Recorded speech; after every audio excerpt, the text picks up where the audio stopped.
Ukikosa kushikana, mutashindwa na huyu mtu. Na hatutaki kuingia kwa wheelbarrow. I do not want. Wakisema wasipoungana, huyu hasla atawanyorosha mapema asubuhi. Stephen Kalonzo Musyoka will support Raila Amolo Odinga for the third time. I would rather go to Sekuru, my friend. Wengine wanasema ati hawawezi kuniunga mkono. Mimi si nimeuliza wewe uniunge mkono? Mimi sijatangaza. I have done much more than I was able to do even in my first term. Why? I am all alone, cries Deputy President William Ruto after the president hinted to supporting a NASA candidate as two former Vice President Kalonzo Musyoka and Musalia Mudavadi maintained that NASA is dead. Who shall it be taking the president's seat 13 months to come as the 2022 race gets heated? Wait still, Reverend Francis Atwoli has also said we will not have any election in 2022 if there will be no BBI. This is just a tip of the iceberg now of what we've just lined up for you this evening on Tipping Point. And if there will be no BBI, there will be no election. That one I can tell you for free. Because we don't want to die. We have been dying after 5 years. And workers are the people 2017.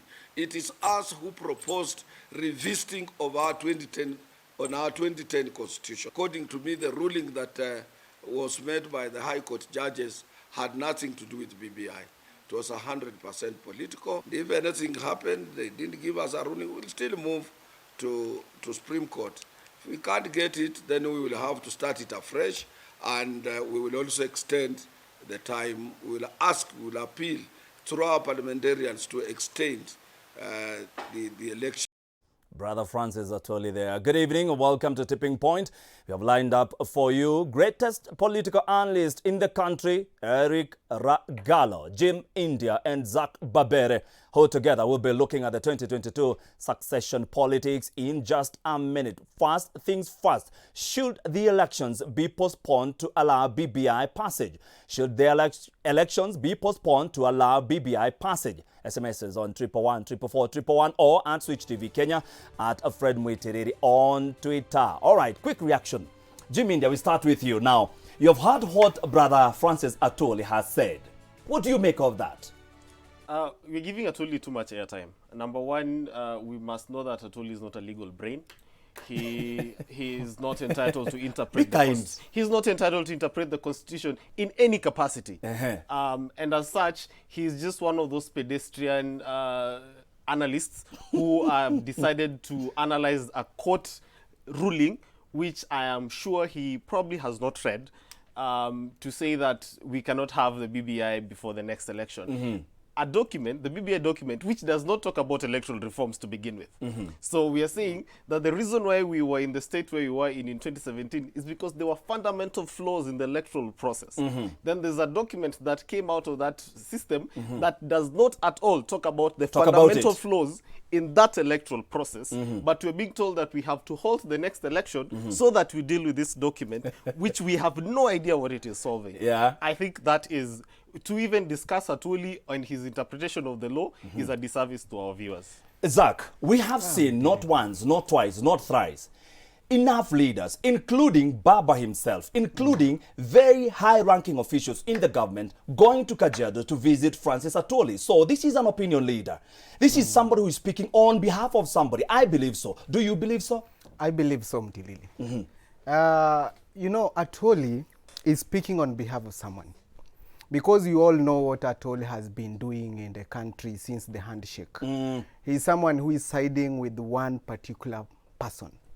And in a certain group, the one that we usually say ile ya kujikusanyana kwa kona. Vijana fulani. Yes, Francis Atwoli, to me I think he is not matching with the current generation. Actually, he's too old to give an advice currently. The only thing we can do with Atwoli... No, I want to say on all it's my views. It's not even a Switch TV views. Yes. Francis Atwoli is somebody who we should not be giving airtime, as my colleague is saying. is trying to mislead Kenyans. This is a democratic country that people need a democracy. There is a one time Barack Obama said, why will people change a constitution to stay in power? It happens in Africa. And Quite a Kenya, lot. Quite a lot. Yeah, and Kenya is going to be an example of those kind of countries. And why is it that, what is so special that they think in BBI that can make for us not allow our people to have their democracy? He's saying, Francis Atwoli, he's saying that the premise of the BBI is to make sure that there is peace in the country, that we've been lacking peace every 5 years. That is what he's saying. You know, Mtili, let me tell you this. Peace in the country begins with we ourselves, not a document. The monkeys are the same. Actually, it's only the forest is that's changed. Yeah, but the monkeys are the same. What we need here to do is our own integrity. It's our own. It's me and you and other people to make the Kenya move. But we're bringing in saying a document. Okay, after bringing in the document, what is there that we have to implement it? How will it be implemented? Bringing a document and implementation is a different thing. I think, let me So just to add me, here, you know, let's be careful with setting Kenyans up for what we've seen over the past. We have people like called peacepreneurs. And so these are people who preach peace over justice. These are people who believe that it is important for us to be at peace, but it is not important for us to pursue justice at all costs. So we are being told that BBI will bring about peace. And we are being told it is important for us to be at peace. And I believe that it is important for us to be at peace. But we cannot talk about peace without talking about justice itself. And justice can only be achieved if we agree that the problem in our country has been the systemic flaws in the electoral process. There's abuse of the security forces by the executive. If that is not solved, if we do not take care of that system, then no matter how much peace we preach, our people can never have legitimate confidence that their vote counts and that their voices are heard when they cast the ballot. Jim, Yes. this is not the first time we are hearing some senior guys in Jubilee Party especially, being led by David Murathe, saying that the president is too young to retire. Are we seeing a pattern that we've seen across the whole of Africa? President nearing their term, the end of their term, adding themselves some time like we saw in Rwanda the other day. Is this what we are seeing in the country? So, Fred, we must also be a bit truthful. Elections can be postponed. I mean, let's also not assume that elections cannot be postponed. In 2013, when the election was to be held in August, there was a court ruling that made the elections to be held in March. So elections can be postponed. That happens, but they have to be done within the confines of the law, and there have to be legitimate reasons. At that time, the reason was that Parliament had not served its term. If the argument that was being brought forward was along those lines, because we know that the assumption the Constitution is making is that if an election was held on the second Tuesday of August in 2017, then the next election will be held on second Tuesday of August 2022, then Parliament shall have served a 5-year term, because that is how the definition of a term is 5 years. We, however, know that after the 2nd of August, there was a repeat election on the 26th, and the president was not sworn in until November. So there's about 3 months that Parliament lost. Those 3 months, the question that I know will go to the courts and Kenyans will have to face is, do we either compensate parliamentarians for those 3 months so that we hold our elections in August, or do we continue paying them till August and hold till they finish their 3 terms in November and hold it? So there's a legal question there, which is no doubt is true. There's a legal question around the full term of Parliament vis-a-vis the set date by the Constitution. The Constitution assumed that we'll be operating in a perfect system, but clearly our system is not perfect. So there will be questions that the courts will have to grapple with, but we cannot grapple with those questions through statements. The BBI is not one of those questions. Let me come to you, Zach. Listen, look at our members of parliament. Look at our governors. Look at our MCAs. We have seen over the years that most of them do not make it back to Parliament. We've seen that. It's been a trend. In Nyeri County, only one MP came back to Parliament. Only one MCA came back to Parliament. Majority of governors across even Central Province, the Central area, did not come back. So they know they're not going to come back. A majority of them are not going to come back. Do you think there is one of them who is going to say no to an extension of 1 year? Do you think? To me, the kind of politicians we have, majority of them will say, let us extend. But they will be unfair to a common mwananchi. Because majority of them actually are going home. Yeah. Mostly those who don't speak on behalf of a common mwananchi. That's why they are usually sent back home. Allow me say something here. See, the extension of a term, they may base it on that we extended the election. There was a repeat of an election, and now there's some 3 months somewhere that was left. But that will not be a big base of argument. The issue is we follow our constitution. And since that we have a government that never respect the rule of law, that never respect our constitution, they may end up actually... They may disagree with that. Yeah, they may disagree with that and they do their things that they are used to do them.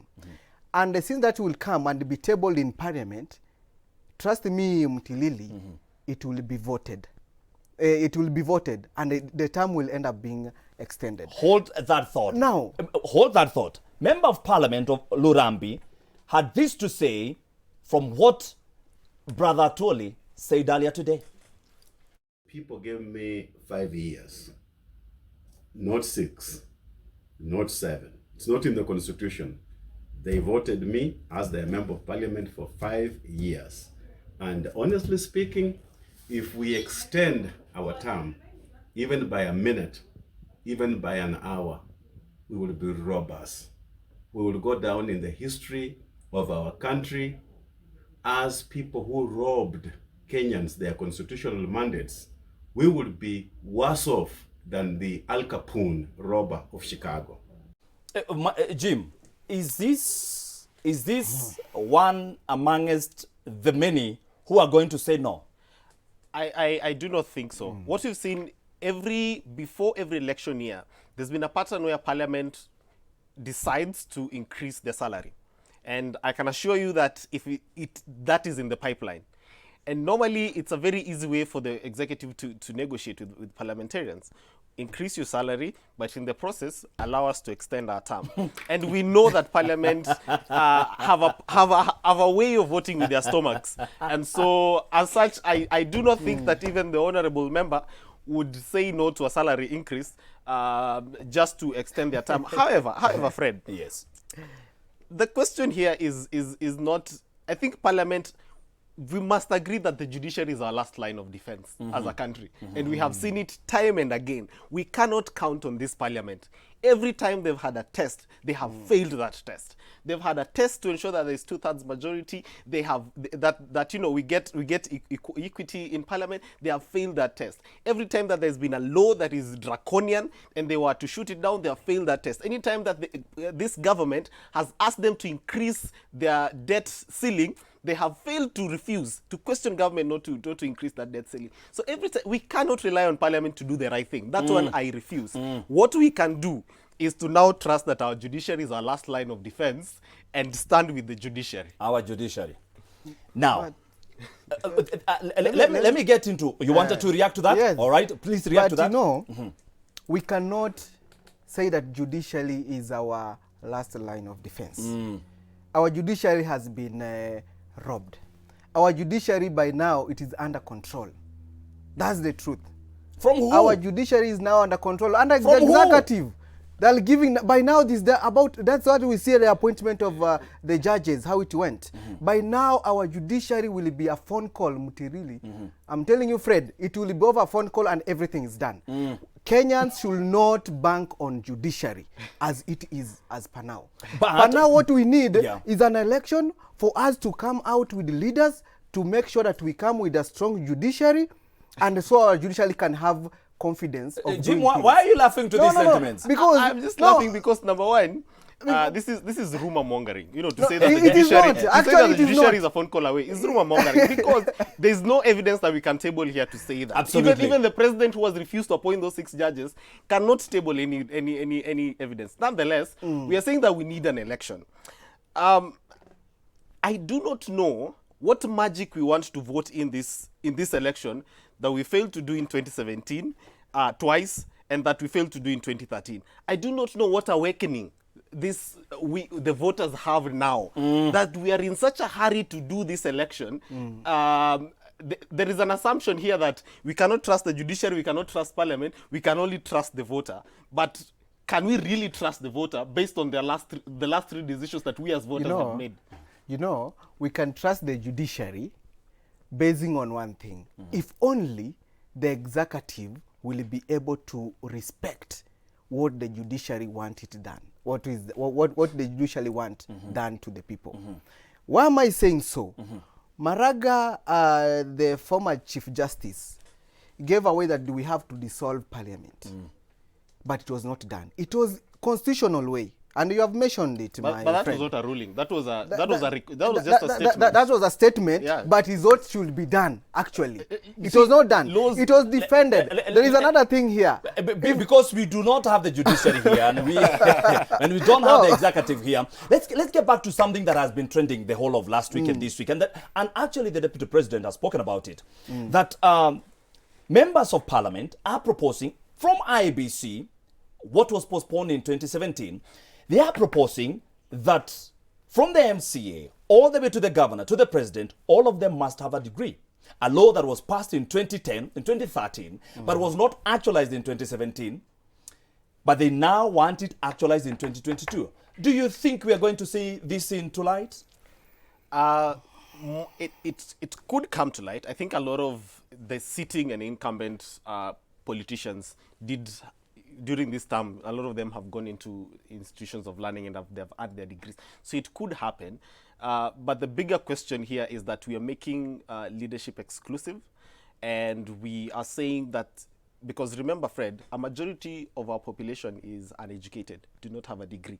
Majority of our population. We only have 1% people with a degree. So we are saying that if only 1% have degree, then only the 1% can lead us. And so brings the whole question of what is democracy. If democracy is the rule of the majority, but we are saying that that majority cannot run for elections, not even for the MCA at the ward level. I think that, for me, if we did serious reforms in the last 10 years, to ensure that we expand access to education, and then at a level where 50% of this population have degrees, then that law would make sense. But as it stands, it is neither near or there. We have people with economics degrees. We have people who are called Dr. So-and-so who are in this parliament. Jim, are you saying that so many young people have gone to school, that they should not be aiming as such to be leaders? Because what we essentially will be telling people is in the villages, that you can wake up one day, and we know going to parliament is making laws. We can wake up one day and be an MCA.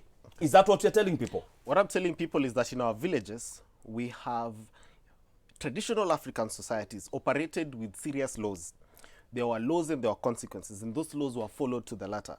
The making of laws and the following and obedience to that law has nothing to reflect on your degrees. Our great-grandparents did not have degrees. A majority in our villages where we have Nyumba Kumi initiatives and it is working, those people do not have degrees. Our chiefs do not have degrees, yet they maintain law and order in those locals. The assumption here that, for me, a law degree is important if you're going to argue a case in court. A law degree is important if you're deciding a case in court. It is important if you're making laws. It is important. Themselves. But you see, these people do not make any laws. How does parliament work? Parliamentarians have clerks. It is important if you're going to be a clerk to a parliamentarian that you have the degree. You have a degree in law. Not in law. In anything. Law. If it's an economic, policy, you need to have an economic degree. If it's an environmental policy, you need to have an environmental degree, so that we do not assume that we have parliamentarians who did not go to school and are making laws. The making of laws, it is the legal brains who make those laws, the clerks in parliament. We have the technical people in parliament who do that difficult part. Our members of parliament do the bit of discussing it. Passing it. Now, Zach, yes. Tuzungumzie yule jamaa yuko kule jijini leo ambaye ameamua kuwa MCA mwaka unaokuja. Tunamwambia kwamba lazima uwe na cheti, uwe na degree yako, uende Nairobi, uende Maseno, uende Garissa University na uwe na degree. Hivyo ndivyo tunamwambia yule ambaye yuko kule mashinani. To me, sioni shida. But it should be all inclusive. I agree with what the deputy president has told us. It should be all inclusive. Alakini tukue na we don't want us to have that we keep on postponing from 2013, 2017 we keep on postponing things. But aren't the people saying so? If you're postponing, it means that people are saying people you do not should want go. it to... Yeah, people should go to schools. Now we are giving you time to go to school. Nobody has said that he's not going to school. Nobody has said that we should give them time to study. All we should do, let us give them opportunity. Everyone can lead. But let us remember, let me tell my learned friend here one thing. Let us remember, we have committees, budget committees, health committees. And they sit down to make things. They are being summoned by parliaments. Those who are being chosen to question those kind of issues, and also in those committees, let an act come out that they must have a degree. All they must have. You cannot question me. You cannot question me. Yes. I didn't tell you not. Okay, let us be fair. There are those who didn't go to school because they lack fair. They lack not fair. I mean they lack school fee. Yes. But let us say for the case of a member of parliament, you have been a member of parliament for 5 years. You want to go back. You have all the money to study.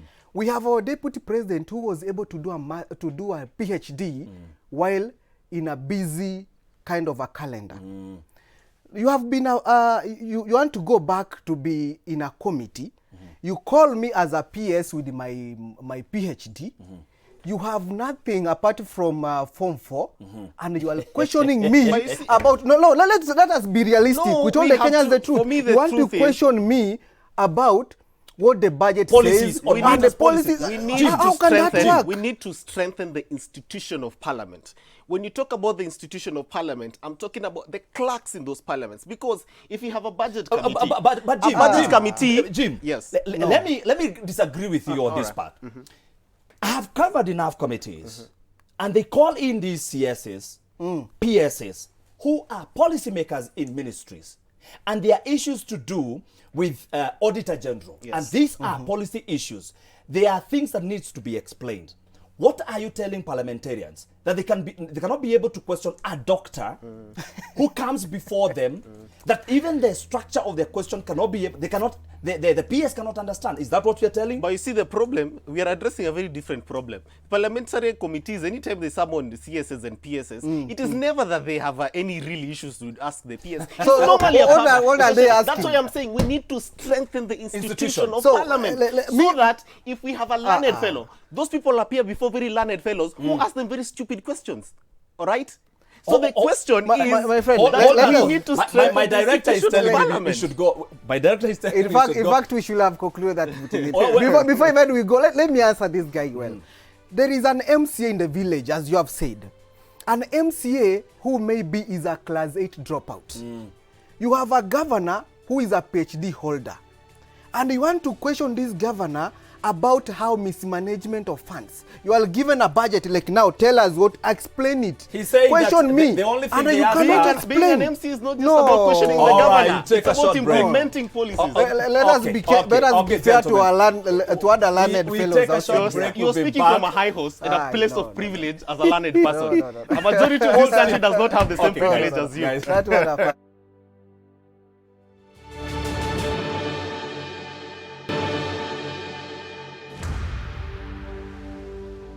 I would be the most stupid fellow on the earth to go and support the third time a presidential candidate, all right? Without a measure of reciprocity.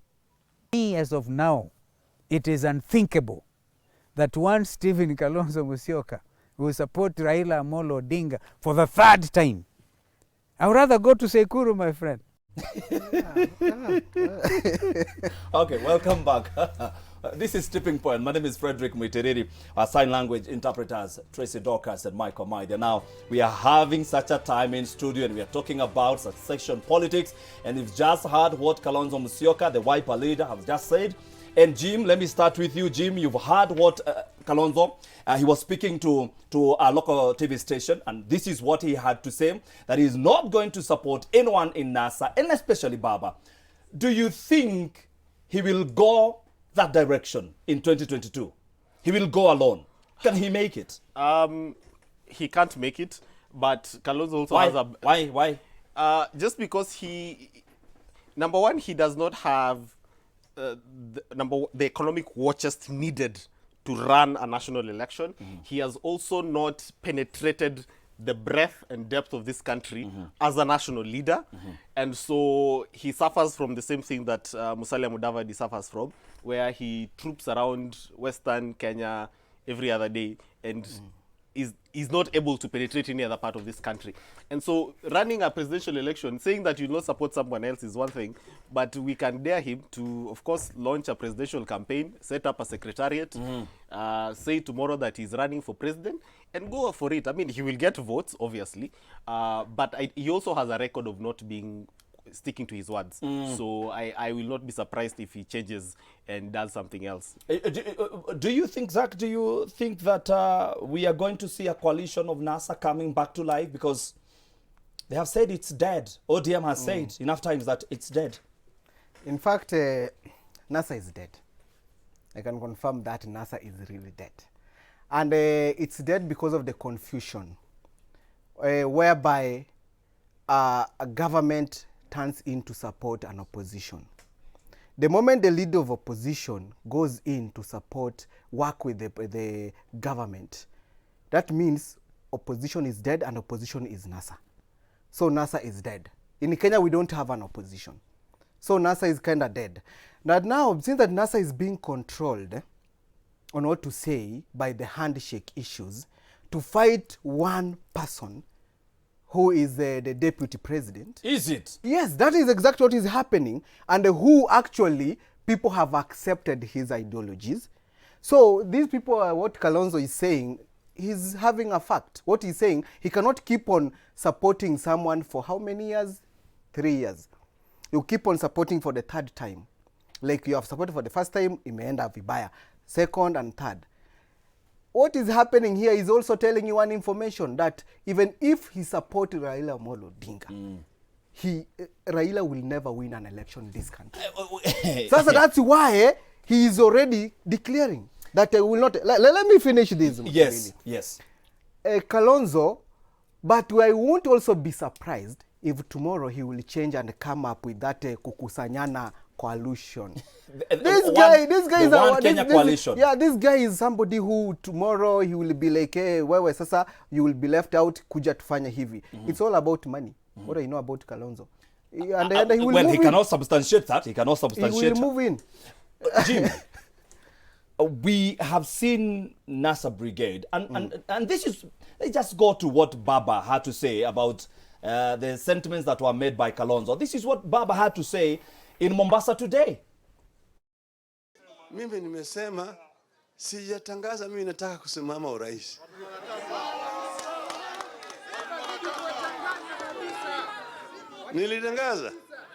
Nilitangaza. Lakini wengine wanasema ati hawawezi kuniunga mkono. Mimi si nimeuliza wewe uniunge mkono? Mimi sijatangaza. Bado wanaanza kutetemeka. Naanza kubweka.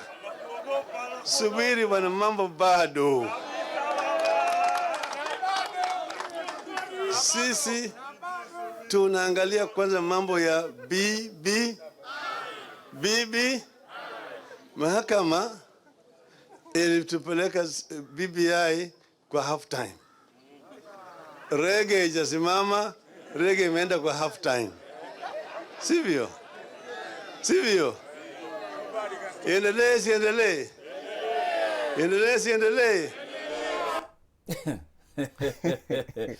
That is ODM party leader Raila Odinga. Now we are asking you the question of the day: should the elections be postponed to allow BBI passage? Should the elections be postponed to allow the BBI passage?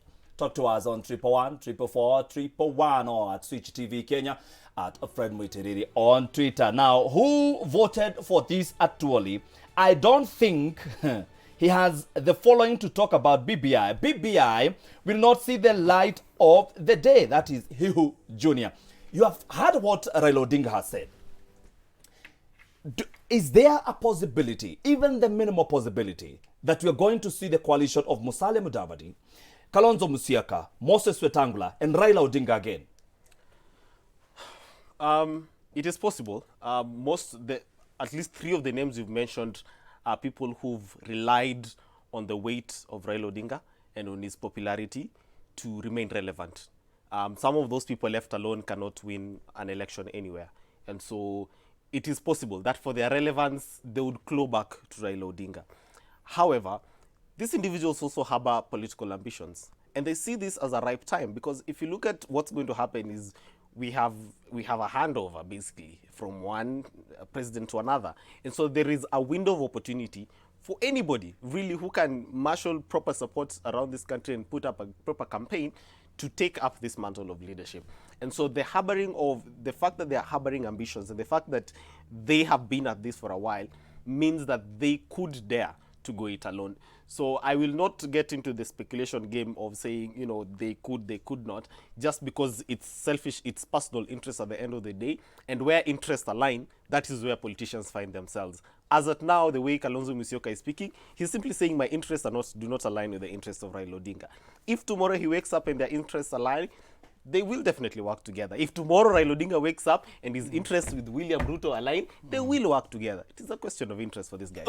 Zach, do you think Raila Odinga will ever support any other candidate? Raila Odinga will never. He supported any candidate. He supported Mwai Kibaki in 2002. In 2002, after supporting Mwai Kibaki, Raila Odinga has been thirsty for presidency. And I'm telling what Raila Odinga, what he's saying is that, in short, without BBI, he will not be able to make it for presidency. Or he will not be able to make it to government. That's why he wants the BBI, so that he can get a slot. Maybe I'm sure he cannot go for prime minister again, because he will only go with a coalition. He will only go for presidency. My colleague is saying, they have won. Without, if Kalonzo are left alone, they will never win an election. But they have never even won together. They will never win, even if they join hands.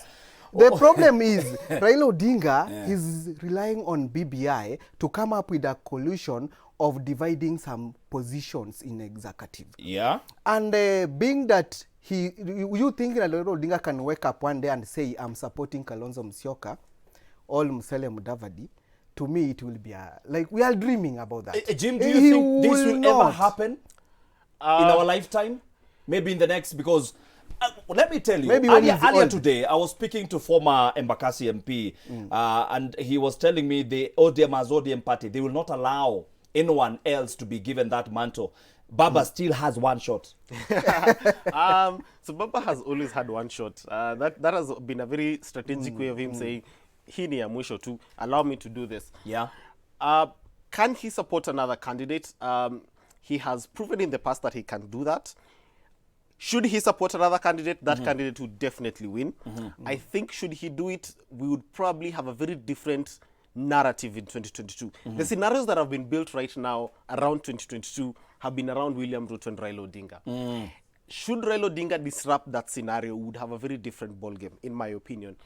He has an opportunity as a great statesman to ensure that the generational mantle, that he's able to pass the baton on to the next generation. Because remember, Kalonzo Musyoka, Musalia Mudavadi are the next generation if in comparison to Raila Odinga. He has an opportunity to set those guys up very well and set a record of how it is that leaders can exit the national political stage by letting in and leveraging on to the others to come on board. He has the opportunity to do it. Whether he'll do it or not is another question altogether. But I can see how that would be a perfect scenario in our case to have a very fair election and to have an election that will be purely based on issues, as people have been saying, because the moment you bring Raila Odinga and William Ruto into an election, you remove all the issues and all you have left is the tribes. Earlier this week, the president hinted on supporting a candidate in the NASA coalition, and this is what he had to say. Director, if you have that clip, please play for us. I have done much more than I was able to do even in my first term. Why? Because I have been able to focus myself working in conjunction with my colleagues, and being able to focus on the development agenda, not the political agenda.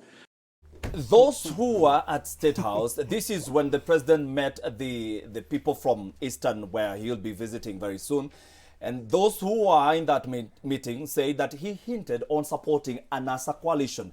Do you think this will happen? That this is the beginning of the end of their marriage with Deputy President William Ruto? It's not the beginning of the end. The marriage, the end came earlier, actually. They're never together. I can tell you that, my friend. You want to say the marriage ended long time ago? Long time ago. But the deputy president has been saying, had been supporting the president for a long time. Let me tell you, the issue is we have a very kind deputy president who is a leader, not even a politician. He's a leader that Kenyans really need. He doesn't want to put a nation in that state like we are not working with my boss. He respects his boss and is giving him his time. But in a real sense, his boss is trying to sideline him. And already, as he has declared that he's going to support one of the NASA candidates, which means a president supporting an opposition party, which means that's kind of we'll bring our country into some type of state. Before you react, this is what the deputy president had to say in a tweet, and I quote, "Elcho gaivafa."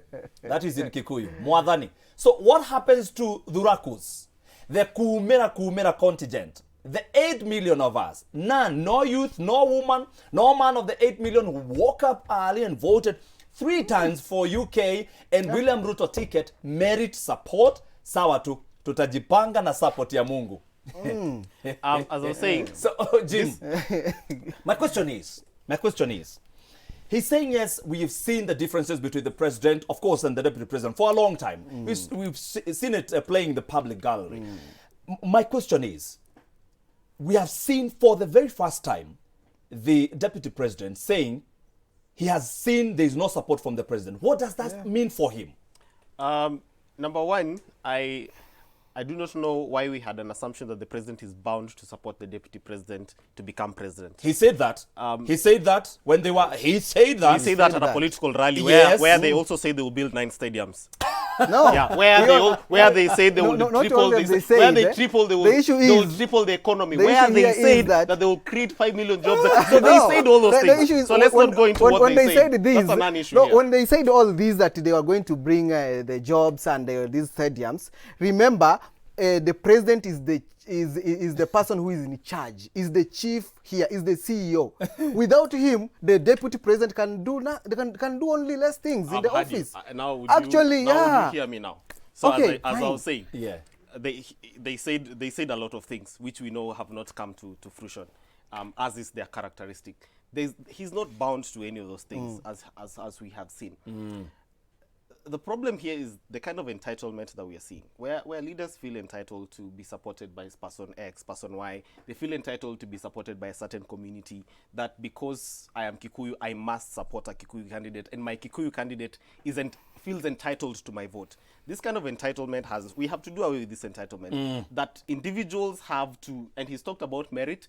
If the deputy president feels he merits and he has what it takes, he doesn't need anybody's support. He needs the support of Kenyans. So let him stop all this whining and come to Kenyans. In fact, he doesn't win the president's support. Let him come. Yeah, he doesn't need it. So let him come to the Kenyans, and so that we stop saying Uhuru has stopped supporting William Ruto.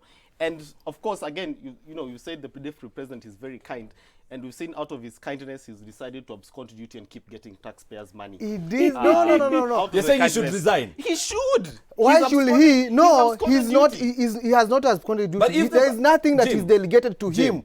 If he's not delegated in duty, like he's saying, if what he was doing, like rightly he said that they were given to the Interior Minister Fred Matiang'i, what should he do?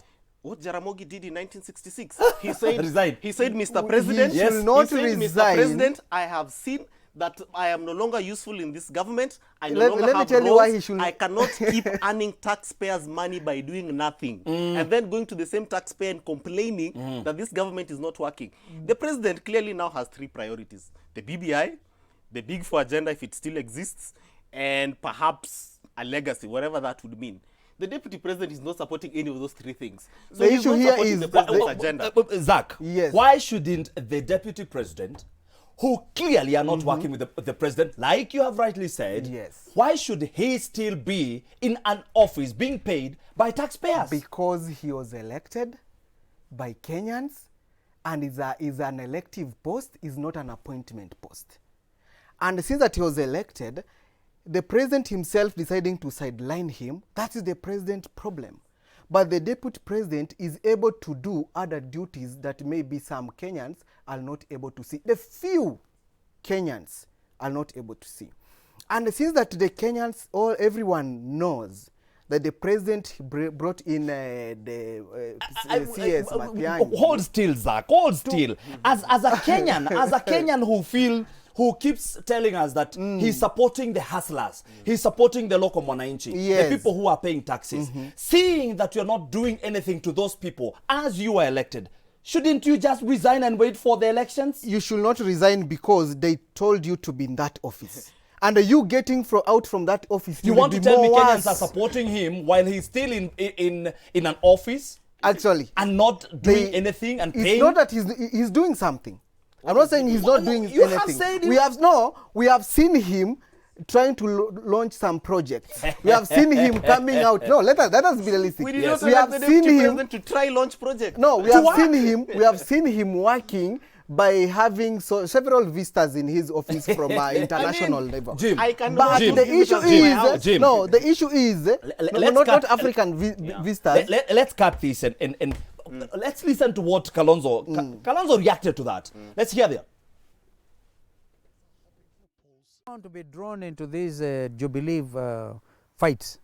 We don't want to be drawn into that. And as I said, if the deputy president is still a member of Jubilee, I'm sure he can reach out to the president and they have their own meeting. But to pretend they know what was discussed and what the president said, and I was there myself, and I'm normally very alert, okay? In fact, I think I have a mind that acts like a sieve. I don't remember the president saying he's going to endorse anybody. Jim, let me start with you. In 2013, when the former President Mwai Kibaki left State House, he did not endorse anyone. Are we going to see his predecessor doing the same thing in 2022? Are there signs that he's not going to endorse anyone or he will endorse his deputy, like he said? I think just by the reading of the president, he looks like he will still want to have a hand in who becomes the next president. He looks like he still has a bit of energy left in him, unlike the former president Mwai Kibaki, and he wants to be a bit more involved, perhaps like Barack Obama in the US, who even after 2 terms after, he's still out in the campaign. Still very big. He's still very big. So I think he still feels he has a role to play in guiding and shepherding the country a certain direction. So I still see the president actively participating in campaigns and in who becomes his successor in the upcoming election. Let's talk about BBI for a minute, because they have said it was stopped by the court, and there are people who are saying perhaps the way the BBI is being forced on people's down their throats, there are articles there that can give the president a leeway in extending his term. Do you believe that? No, I don't believe that. You think the president will go home in 2022? The president must go home in 2022. Not even, we don't think about that. It is a constitutional matter and he must go home in 2022. The only thing, maybe he can come back as a prime minister. If we go by BBI, for you to be a prime minister, as I understand it, what do you have to do? You have to vie as an MP for you to be a prime minister. If they're not going to change that act in the BBI. The BBI bill. If they're not going to change that, you have to be. Now, imagine a president who has been a president for 2 terms going again to wananchi in Gatundu saying, tafadhali nipatia as an MP. That one will be too low for him.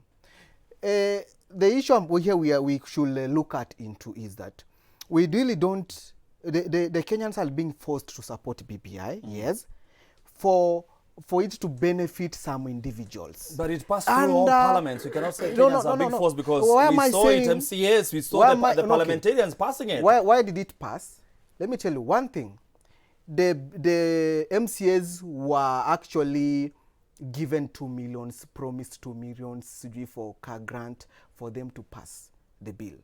And through robbing here and there, it was able to pass. And then I'm telling you, there is a report that came in that they were not able to read the BBI report. Hold still, because I'm being told our time is over. I'll give you 30 seconds to give your final thoughts. Are we going to see a president who will, like you said, rightly said, he might be playing politics in 2022.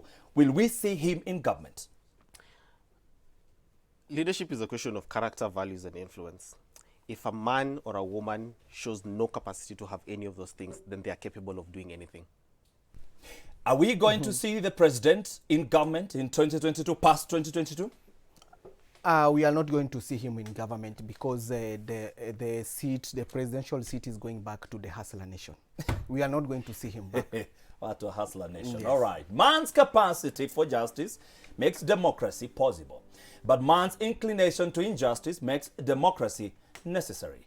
By Reinhold Niebuhr. All right. The views expressed in this show are strictly individual views and do not portray in any way the views of Sweet TV.